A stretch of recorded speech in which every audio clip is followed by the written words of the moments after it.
आप सभी की इच्छाओं को नमन। अब हम 32वें अध्याय की तरफ बढ़ते हैं। इच्छा पूर्ति दर्शन 32वें अध्याय में क्या कहता है वो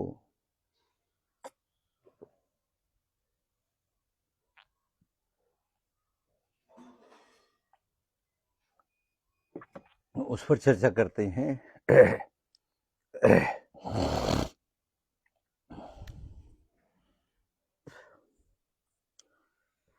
सब मेरी सुने, मान्यता पाने की इच्छा और मौन की महिमा।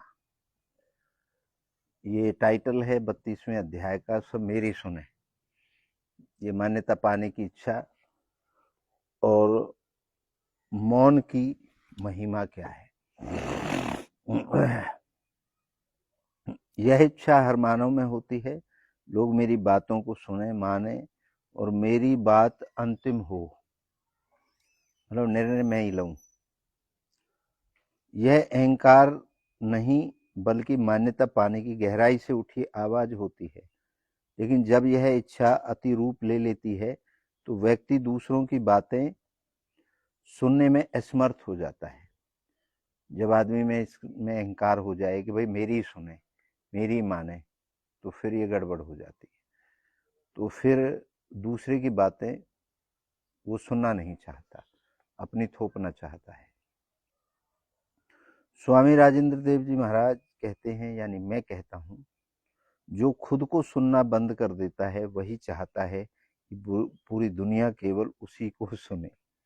जो खुद को सुनना बंद कर देता है वही चाहता है कि दुनिया मुझे सुने। ऐसा मेरा कहावत है। शास्त्रों में ऋषियों ने मौन को तप कहा है।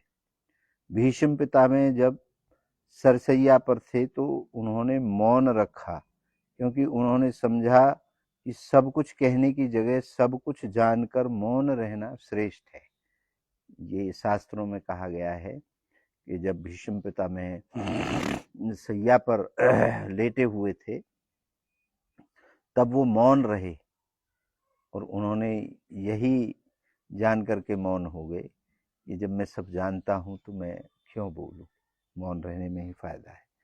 मनोविज्ञान कहता है कि सुनने की कला, एक्टिव लिसनिंग, वह गुण है जो संबंधों को टिकाता है। जो केवल बोलता है वह संबंधों को तोड़ता है। मौन रहना और सुनना भी सीखना चाहिए आदमी को। जो केवल बोलता ही बोलता है वह रिश्तों को खराब करता है, ऐसा मनोविज्ञान का कहना है।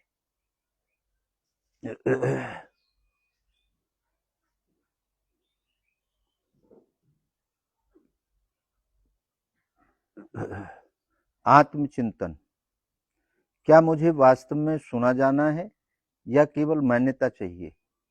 या वास्तव में मुझे लोग सुने या मेरी मान्यता रहे सिर्फ? क्या चाहता हूं कि आत्मचिंतन करें अपने आप से। क्या मैं दूसरों को उतनी ही जगह देता हूं जितनी मैं चाहता हूं? ये विचार करके देखें। क्या मैं सुनकर समाधान देता हूं या बिना सुने उत्तर देता हूं? ये भी सोच करके देखें। क्या आप किसी की बात को सुन करके उसका समाधान देते हैं या बगैर सुने ही कहते रहते हैं, उत्तर देते रहते हैं, अरे चुप हो जा, चुप हो जा, इसका मुझे पता है। उदाहरण, जो सबसे अधिक सुनता है वही सबसे अधिक जाना जाता है। स्वामी राजेंद्र देव महाराज। मेरा अपना ये मत है कि जो सबसे अधिक सुनता है वही अच्छे निर्णय ले सकता है, मेरा ऐसा मानना है।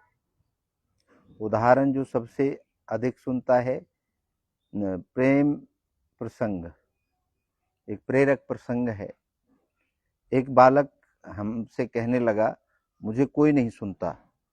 तो हमने उसको कहा, तुम एक दिन मौन रहो और देखो कितने लोग तुम्हारी ओर देखने लगेंगे। बालक मौन रहा, सबने उसकी खोज की। लोग अक्सर तब सुनते हैं जब आप मौन रहते हैं। ये हमारा अपना प्रैक्टिकल किया हुआ है अभ्यास। आज 1 घंटे तक केवल सुनिए किसी की बात में हस्तक्षेप किए बगैर।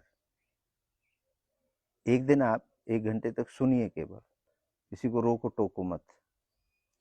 अपने भीतर की आवाज को सुनिए। क्या आप मौन से डरते हैं? क्या डर लगता है आपको मौन रहने से? अपने अंदर की आवाज भी सुन के देखिए। एक दिन मौन रह के देखिए।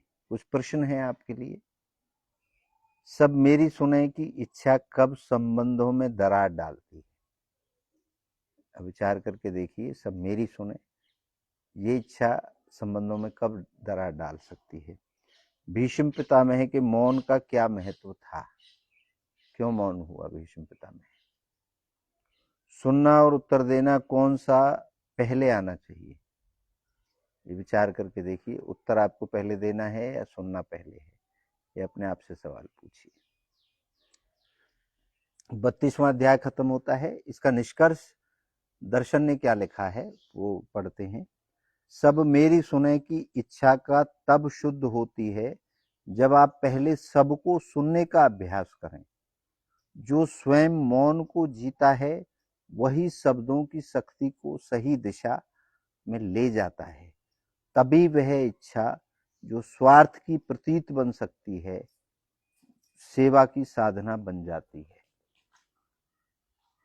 ये निष्कर्ष आपकी समझ में आया कि सब मेरी सुने की जगह आप सबकी सुनो और मौन रहो, और फिर विचार करके उसका उत्तर दो, उसका जवाब दो। तो आप देखेंगे कि आपकी ये सुनने की जो क्षमता है ये भी एक सेवा का रूप ले चुकी होगी। तो ये 32वां अध्याय समाप्त होता है। अब 23वें अध्याय में अगले वीडियो में आपसे मिलेंगे और उसका आपको बता देता हूँ मेन टाइटल क्या है। सब मेरे अनुसार चलें, नियंत्रण की इच्छा और स्वीकृति का विज्ञान। ये अगले अध्याय में हम जान पाएंगे। ये उसका टाइटल मैंने आपको बता दिया है। तो अगले वीडियो में बहुत जल्द मिलते हैं। आप सभी की इच्छाओं को पुनः नमन करता हूँ। आप सबकी जय हो।